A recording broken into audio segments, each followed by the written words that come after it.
राज्यात होणाऱ्या अपघातांच्या घटनांमध्ये मोठ्या प्रमाणात वाढ होताना दिसत आहे। यातच आज शुक्रवारी जालन्यामध्ये बस आणि मोसंबी वाहतूक करणाऱ्या ट्रकमध्ये भीषण अपघात झाल्याची घटना समोर आली आहे। यामध्ये 6 जणांचा मृत्यू झाला असून अनेक प्रवासी जखमी झाले आहेत। मृतांचा आकडा वाढण्याची ही भीती व्यक्त करण्यात येत आहे।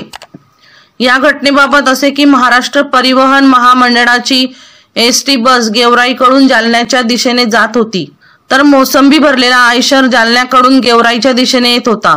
यावेळी अंबड वडीगोद्री रस्त्यावर मठ तांडा येथे दोन्ही वाहनांमध्ये समोरासमोर धडक झाली। ही धडक एवढी भीषण होती की बसच्या आणि ट्रकच्या पुढच्या भागाचा अक्षरशः चक्काचूर झाला।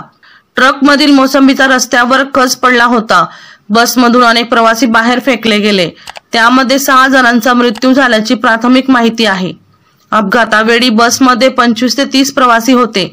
अनेकांना गंभीर जखमा झाल्या असून स्थानिक नागरिकांनी जखमींना कसेबसे बाहेर काढत उपचारासाठी अंबड येथील शासकीय रुग्णालयात दाखल केले आहे। वर्षा लोहार यांचा रिपोर्ट V1 लाईव्ह जळगाव।